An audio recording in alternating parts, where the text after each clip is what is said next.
வணக்கம். உளுந்து முளை கட்டிய இட்லி எப்படி அவிக்கிறதுன்னு பார்க்கலாம். கருப்பு உளுந்து 1 டம்ளர். இது ஒரு 8 மணி நேரம் ஊற வச்சுட்டு அதுக்கப்புறம் ஒரு டப்பாவில் சேர்த்து இறுக்கமாக மூடி வச்சுட்டு முளை கட்டினதுக்கப்புறம் எடுத்துக்கணும். நல்லா ஊறிடுச்சு, வடிகட்டி எடுத்துக்கலாம். இது செடிக்கு பயன்படுத்திக்கலாம். இறுக்கமாக மூடி வச்சிடணும்.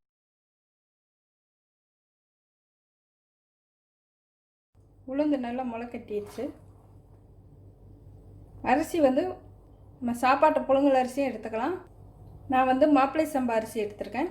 3.5 டம்ளர் அரிசி எடுத்திருக்கேன். நல்லா அலசிட்டு ஒரு 3 மணி நேரம் ஊற வச்சு எடுத்துக்கணும். இப்போ இதை கிரைண்டரில் சேர்த்து அரைக்கலாம்.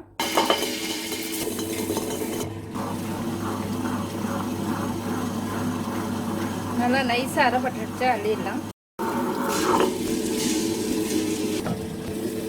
நைஸாக அரைப்பட்டுடுச்சு, அள்ளிடுறேன். இப்போ 2 மாவையும் சேர்த்துருக்கேன், கலந்து எடுத்துக்கணும். தேவையான அளவு உப்பு, கிரைண்டர் கழுவுன தண்ணியை தனியாக எடுத்து வச்சுக்கணும். மாவு ரொம்ப கெட்டியாக இருந்ததுன்னா சேர்த்து கலந்து வைக்கணும். முதல்ல அந்த உப்பு இருக்கிற இடத்துல நல்லா அப்படியே கரைச்சிக்கணும். அதுக்கப்புறம் நல்லா கலந்து உரைச்சி வைக்கணும்.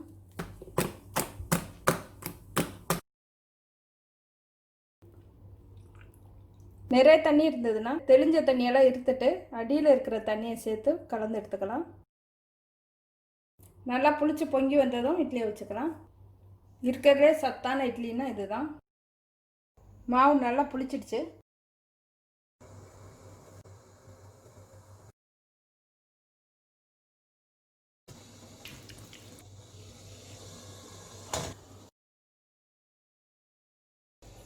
தண்ணி தெளிச்சு விட்டால் தான் ஒட்டாமல் வரும்.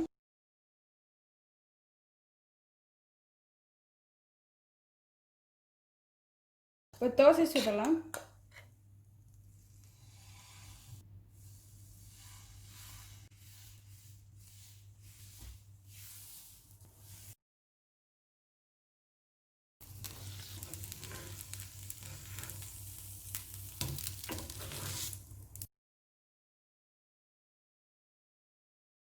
இப்போ முளைக்கட்டிய உளுந்து மாப்பிள்ளை சம்பா அரிசி இட்லி ரெடி ஆயிடுச்சு. இந்த முறையில் செய்கிறதான் சத்தான இட்லி. நம்ம வெள்ளை அரிசி வெள்ளை உளுந்து சேர்த்து செய்கிறது சத்தானது கிடையாது. நல்லா பஞ்சு மாதிரி வரும் இட்லி, நல்லா வாசமாகவும் இருக்கும். மாப்பிள்ளை சம்பா அரிசி இல்லைன்னா சிகப்பரிசி சேர்த்துக்கலாம். அது மாதிரி சிறுதானியத்தையும் சேர்த்து செய்யலாம். இது எல்லா வயதினரும் சாப்பிடலாம். சர்க்கரை உள்ளவங்களுக்கு இது மிக சிறந்த உணவு. நன்றி.